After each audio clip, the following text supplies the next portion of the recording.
మాతృదేవోభవ. మాయమ్మ వారినడిగిన మాయమ్మగో విశ్వమెల్ల జగన్మాత. మాయమ్మ వారినడిగిన మాయమ్మగో విశ్వమెల్ల మాయమైనచో సాయములింకేముండును మాయమైనచో సాయములింకేముండును మాయము కావలదు నేనమాయకుడగుదున్ మాయము కావలదు నేనమాయకుడగుదున్. ఏబిఎన్ ఆంధ్రజ్యోతి ప్రేక్షక మహాశయులందరికీ నవజీవన వేదం అనే కార్యక్రమంలో 1484వ భాగానికి, ప్రత్యేకించి లలితా సహస్రానికి సాగుతున్న సామాజిక వ్యాఖ్యలో 184వ భాగానికి స్వాగతం పలుకుతున్నాం. 271వ నామం ఈశ్వరియై నమః అనే దాన్ని బింబము, ప్రతిబింబము, ప్రతిబింబం నుంచి ఏర్పడిన ప్రతిబింబము, దాని ద్వారా మనం నిరూపణ చేసుకున్నాం.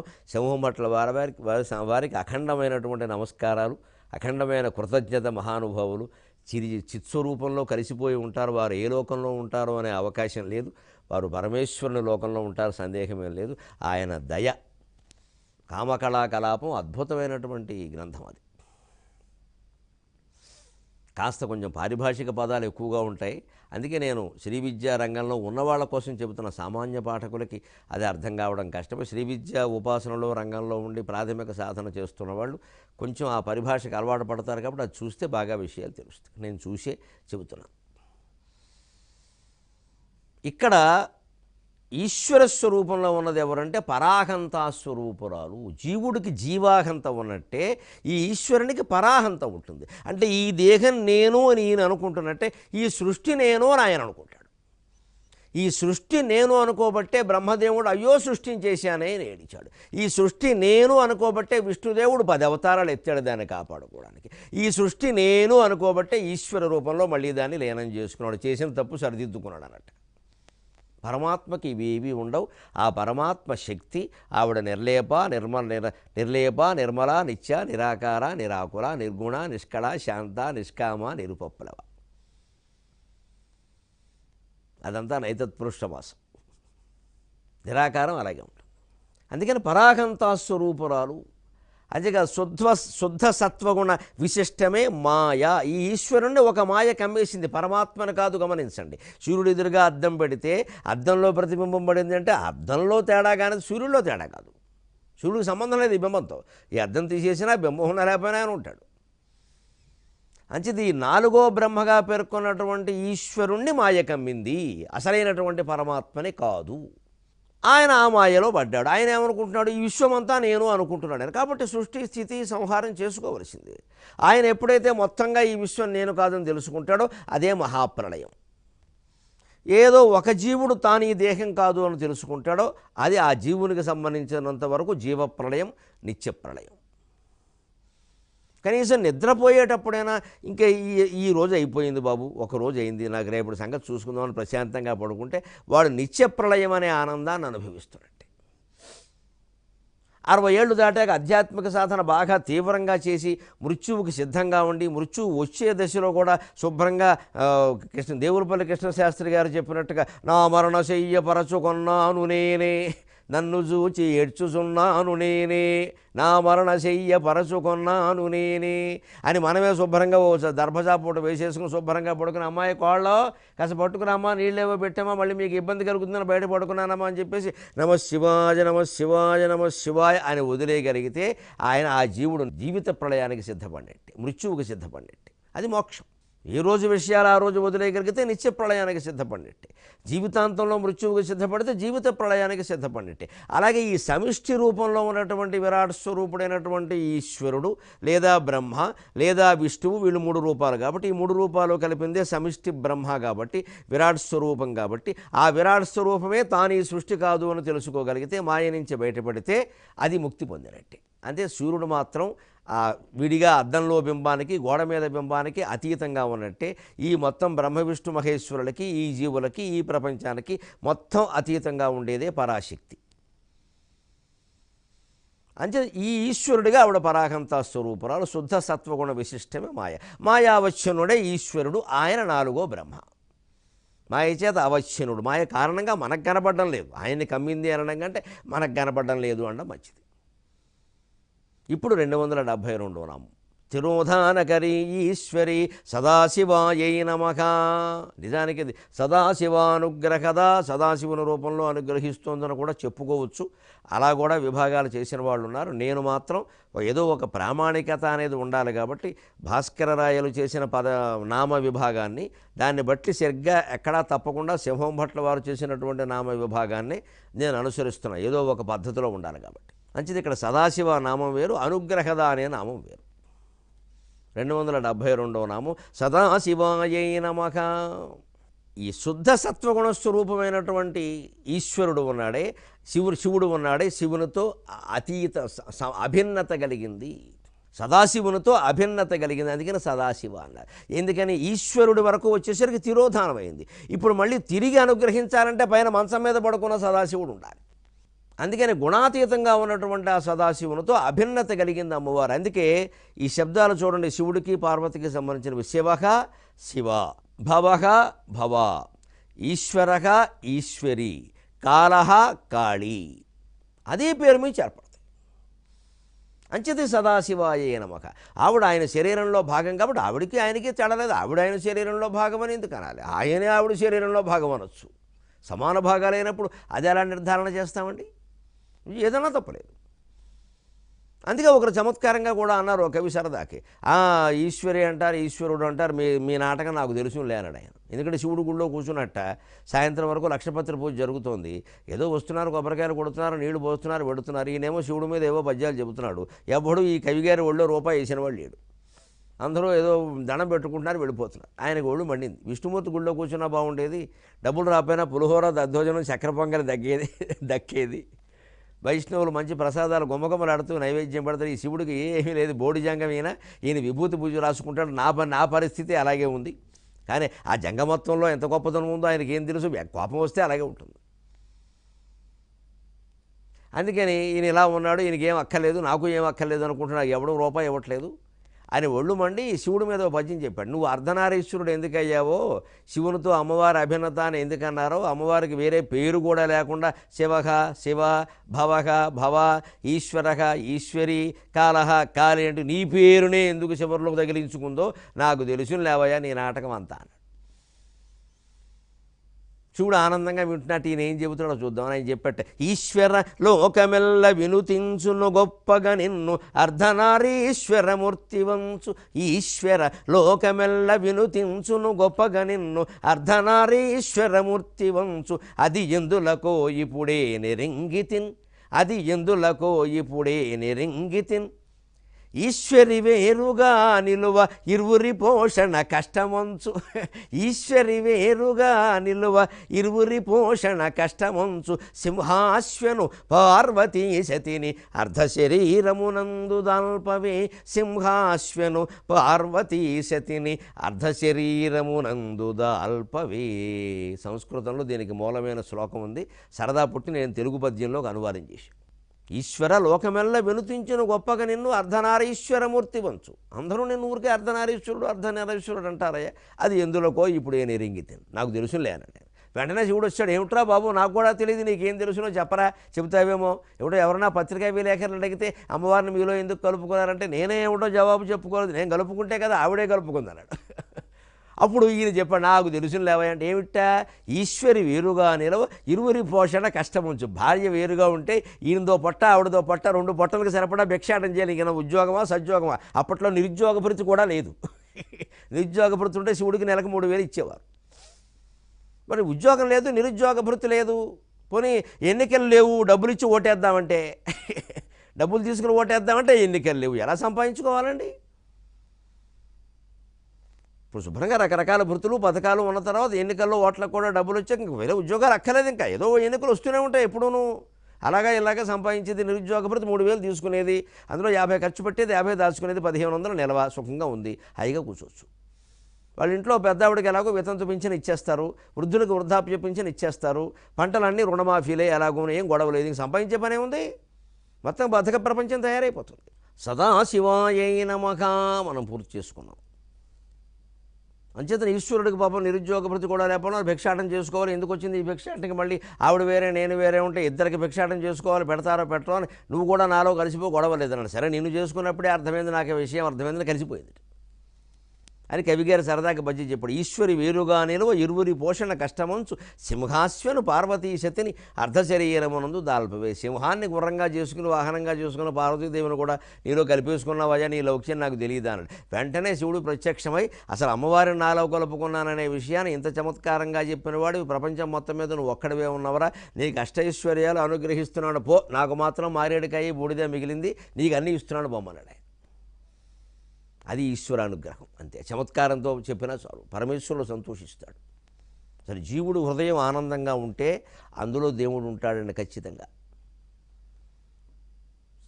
ఎక్కడ ఆనందం ఉంటుందో అక్కడే దేవుడు ఉంటాడు. మన హృదయం ఆనందంగా ఉండాలంటే హాస్యరసపూర్వకమైన పద్యాలు చదవాలి, హాస్యరస స్ఫోరకంగా మాట్లాడాలి. చమత్కారం మన జీవితంలో భాగం కావాలి. ఎంతసేపు విశ్వామిత్రుడు మూతి దుర్వాసుడు మొహం పెట్టు కూర్చోవడం కాదు. గాంభీర్యం ఉండవలసిందే కానీ మరీ అంత గొప్ప లక్షణం ఏం కాదు. అది అవసరమైన చోట సరదాగా అలా కరిగిపోవాలి. ఆ హాస్యం అంత గొప్పది, అది రసం. 9 రసాల్లో అదో రసం. అది ఏం తర్వాత చేర్చిన రసం కాదు, వివాదాస్పదమైన రసం కాదు. శాంతం రసమా కాదా, భక్తి రసమా కాదా, వాత్సల్యం రసమా కాదా, ఈ చర్చలు చాలా ఉన్నాయి. కానీ అష్టరసాల వరకు ఏ చర్చ లేదు. శృంగార వీర కరుణ అద్భుత హాస్య భయానక బీభత్స రౌద్ర రసాలు, ఈ 8 వరకు ఏ తగాదా లేదు. తర్వాత శాంతాన్ని చేర్చారు, ఒప్పుకున్నారు, మొత్తం మీద రసమైంది. ఇక తర్వాత భక్తి అన్నారు, వాత్సల్యం అన్నారు, కుదరదు బొమ్మని చెప్పారు. భక్తి భావమే తప్ప రసం కాదు, వాత్సల్యము అంతే. ఇలా అయితే చాలా స్వీకరించాలి, కుదే పని కాదు.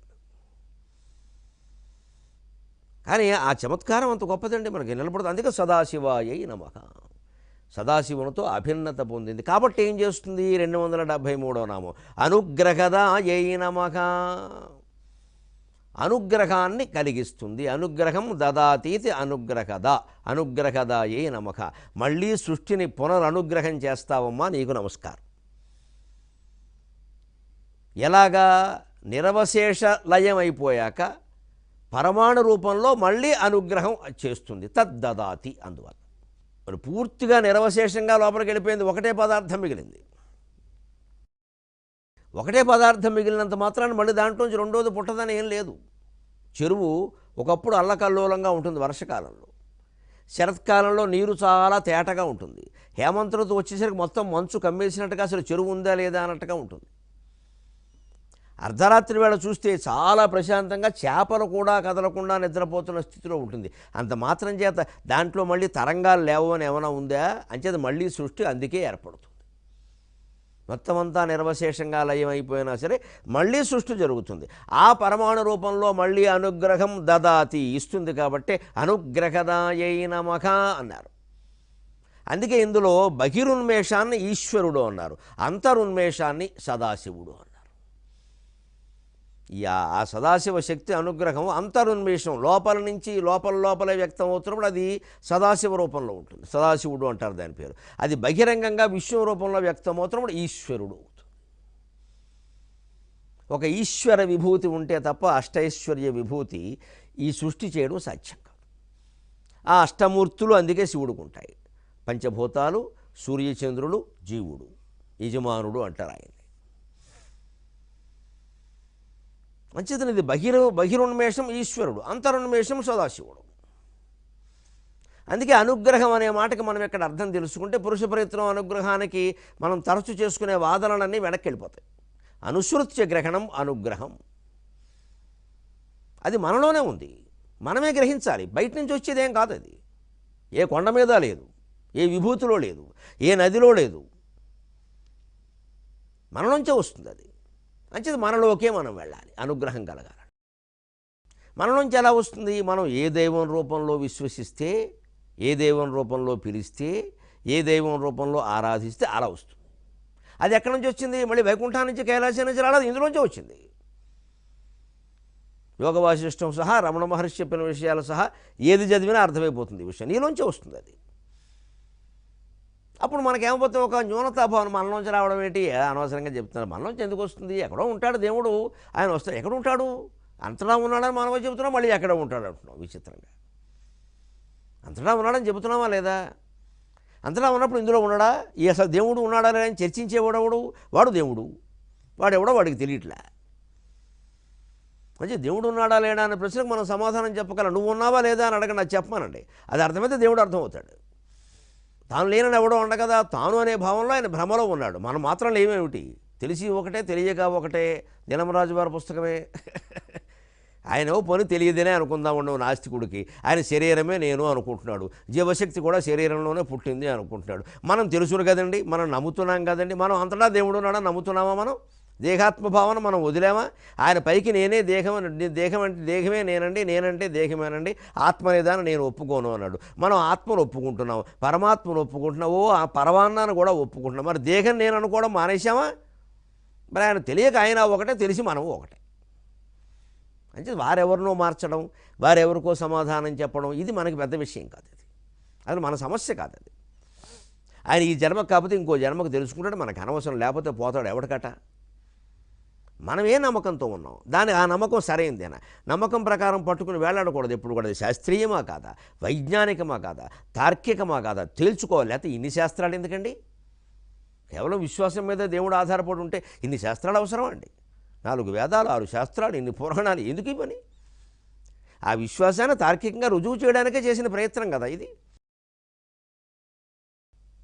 అందుకని అనుగ్రహదానగా, అనుగ్రహం ఎక్కడ? అనుసృత్య గ్రహణం, అదే దైవానుగ్రహం. అంచేత మనం లోపలికి దృష్టి పెట్టి ఆ మనస్సుని మూలం ఎక్కడుందో అక్కడికి దృష్టి పెడితే ఆ అనుగ్రహం ప్రసరిస్తుంది.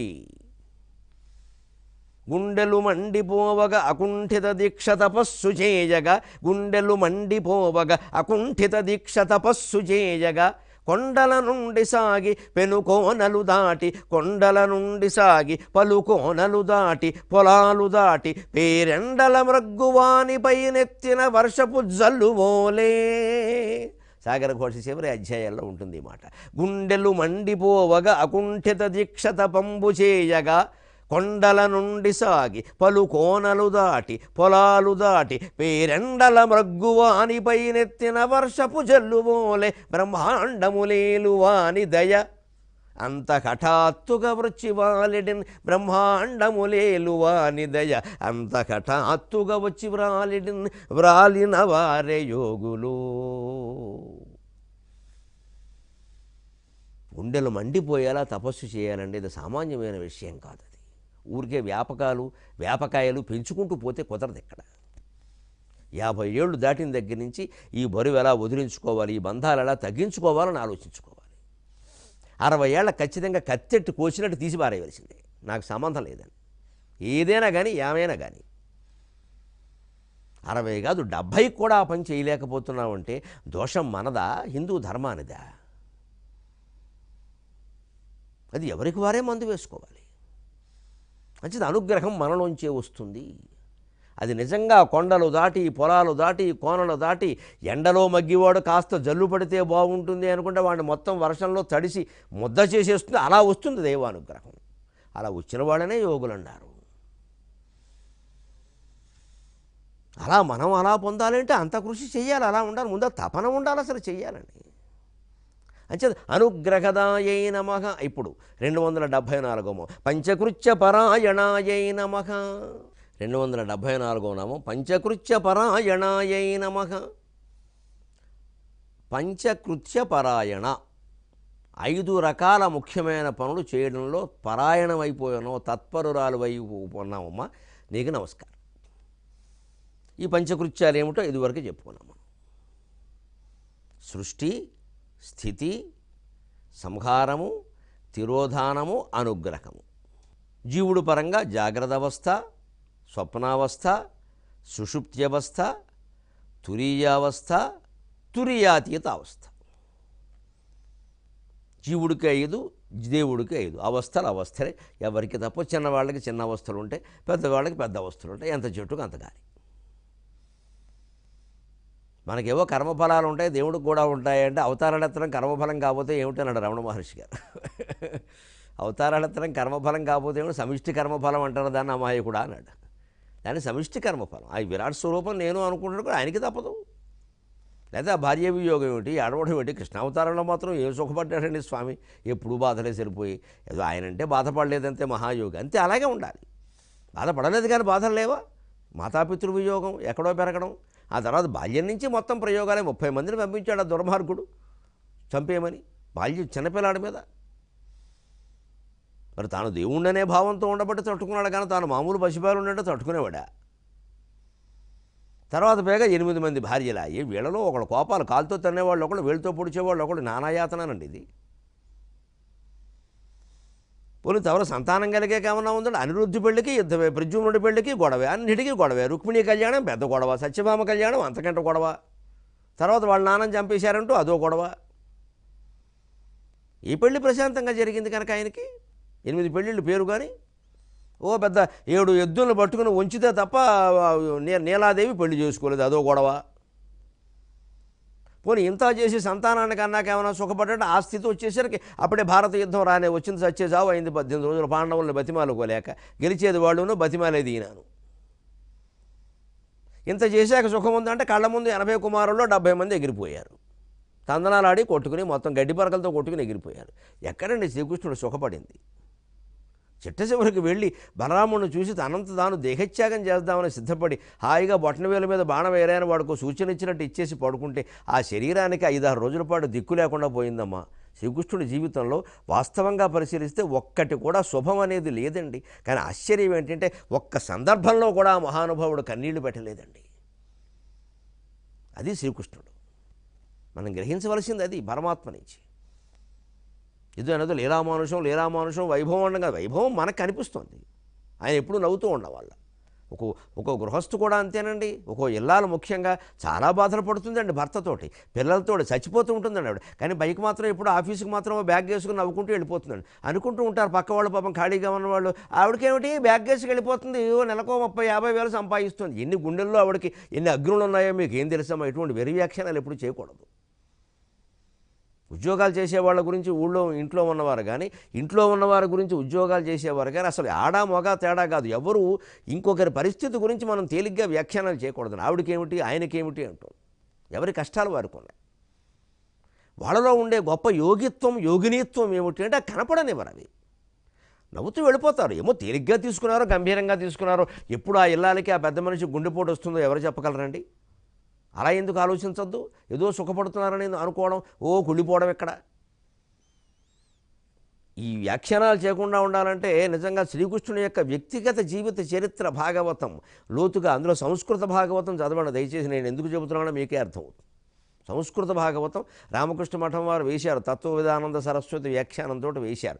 అది చదవండి ఓపిగ్గా, ఏం పర్వాలేదు. 14,093 శ్లోకాలు ఉన్నాయి. ఈ ఏడాది కాకపోతే వచ్చే ఏడాది అవుతుంది, రోజుకో గంట పెట్టుకుంటే. అప్పుడు అసలైనటువంటి చరిత్ర ఏమిటో తెలుస్తుంది మనకి. ఎంత క్షోభపడ్డాడు పరమాత్మ. అంచేత పంచకృత్య పరాయణ అంటే అంత తేలికైన విషయమేం కాదు అది. వాటన్నిటిలోనూ కూడా ఆయన కర్మఫలాలు ఆయన అనుభవించాడు ఈశ్వరుడుగా. ఈశ్వరుడే మళ్ళీ బ్రహ్మ విష్ణువు శివుడు అయ్యారు. సృష్టికర్త్రి, గోప్త్రి, అలాగే సంహారిణి. కానీ పంచమూర్తుల్లో మనకు కనపడుతున్నప్పటికీ తచ్చక్తి అమ్మవారే.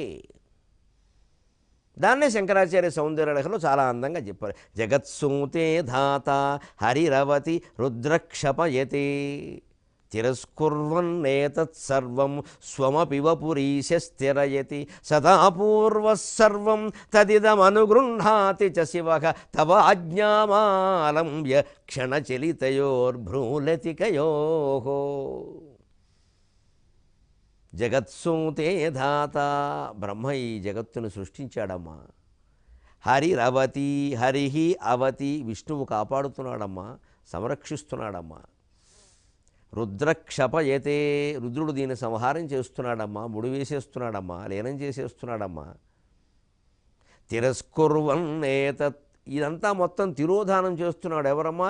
స్వమపి వపుః ఈశక తిరయతి. ఇది మొత్తం తిరస్కరణ అంటే తెర అని కూడా అర్థం ఉంది సంస్కృతంలో. ఆ తెర వెనకాల గెంటేసినట్టుగా గెంటేస్తున్నాడమ్మా. ఈశక, ఈశ్వరుడు, తిరయతి, మొత్తం తిరోధానం చేస్తున్నాడు. స్వమపి వపుః, ఆశ్చర్యం అది. అంత జాగ్రత్తగా రాస్తారు ఆయన శ్లోకాన్ని. స్వం వపుః అపి, తన శరీరంతో సహా. అంటే దీపం కాలిపోతూ తనను తాను కూడా అంటించుకుంటుందిగా, తాను కరిగిపోతుందిగా. దీపం అర్థమైతే దేవుడు అర్థమవుతాడు. ఈశ్వరుడు సృష్టిని సంహారం చేస్తూ తాను కూడా అందులో కరిగిపోతున్నాడు. ఎందుకంటే అంతిమ ప్రళయం అది. ఈ మామూలు ఏదో యుగాంత ప్రళయం కాదు, మహాప్రళయం కాదు, అంతిమ ప్రళయం. మహాసంహారం అంటారు దాన్ని. మామూలు సంహారం వేరు, మహాసంహారం వేరు. మామూలు అవధానం వేరు, మహాసహస్ర అవధానం వేరు అన్నట్టే. ఆ మహా చేర్చగానే ఒక కొత్త పేరు వచ్చేస్తుంది, కొత్త వైభవం వస్తుంది. అందుకని తిరస్కుర్వన్ నేత స్వమపి వపుహు, అది చాలా గొప్ప మాట. అక్కడ తత్వం అంతా అక్కడ ఉంటుంది. తన శరీరాన్ని కూడా తిరోధానం చేసేసుకుంటాడు. అంటే ఇక్కడ ఏదో కూర్చుని అందరినీ ఆజ్ఞాపించేవాడు ఒక చోట కూర్చొని ఏదో కాంట్రాక్ట్ పనిలో, కాళేశ్వరం పనిలో, పోలవరం పనిలో చేస్తున్నాడు అనుకోండి. గట్టు మీద కూర్చుని కూలాడేదైనా చేయండి చేయండి చేయండి, లేవండి అనక లేవండి, నాకు ఈయన లేవడా, ఈయన లేస్తాడు, లేద్దాం అందరం కలిసి, ముగింపు, సెలవు.